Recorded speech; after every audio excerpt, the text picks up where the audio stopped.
High Nusaifa. Hello আম্মি। কি করছো তুমি? মই লিখছি। তাই? আচ্ছা চলো আমরা একটা কাজ করি।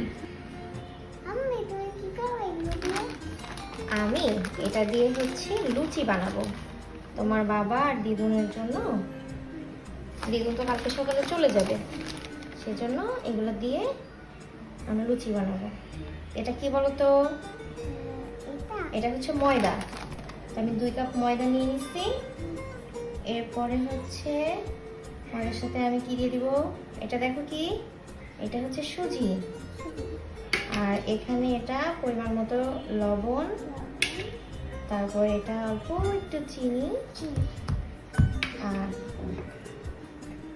এখানে দেখো এটা কি দিয়েছি। হ্যাঁ তুমি তো খুব ভালো ছিল।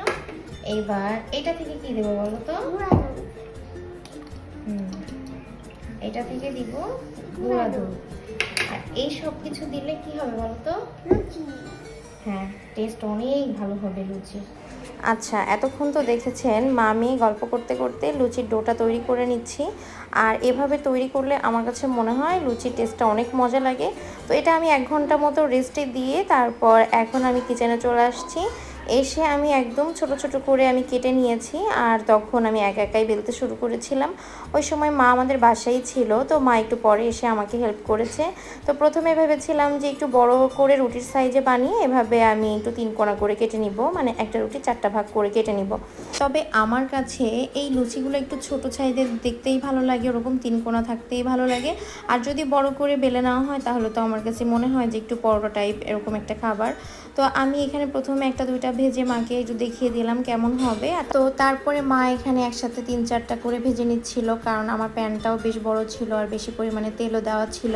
তো মা আমাকে বলছিল ওরকম ছোট ছোট করে কাটার দরকার নাই, একটু বড় করে রাখলেই হয়তো দ্রুত হয়ে যাবে। তো মার কথা মতোই আমি সব বাকিগুলো বড় বড় করে রাখছিলাম। আর এখানে কিন্তু খেতে বেশ মজা হয়েছিল, আমি একটা টেস্ট করে নিচ্ছিলাম। আর মা এখানে বাকিগুলো সব ভেজে টেজে নিয়েছে, আর এখন এগুলো আমরা টেবিলে সার্ভ করে দিচ্ছিলাম। তো প্রথমেই আমি আমার মহারাজার জন্যই বেড়েছি, কারণ সে অনেক অনেক পছন্দ করে। আমি যখন সন্ধ্যায় তাকে বলেছিলাম যে লুচি বানাচ্ছি, মানে সে আমাকে রেস্টে রাখার টাইমটুকুও দিচ্ছিল না, বারবার বলতেছিল যে তোমাকে লুচি ভাজা হয়েছে, লুচি ভাজা হয়েছে। যাই হোক, তার জন্য ফার্স্টে বেড়ে নিয়েছি। আর এখানে দুপুরে রান্না করা গরু মাংস ছিল, সেটা দিয়ে রাত্রেটা সার্ভ করেছিলাম। ভীষণ রকম মজা হয়েছিল, ট্রাস্ট মি। সুজি এবং একটু চিনি আর গুঁড়া দুধ দেওয়ার জন্য টেস্টটা পুরাই চেঞ্জ হয়ে গিয়েছিল। তো এভাবে করে কে লুচি বানান বা যদি ভালো লেগে থাকে অবশ্যই কিন্তু জানাবেন। দেখা হয়ে যাবে নেক্সট কোনো ব্লগে। সে পর্যন্ত সবাই ভালো থাকবেন। আল্লাহ হাফেজ, আসসালামু আলাইকুম।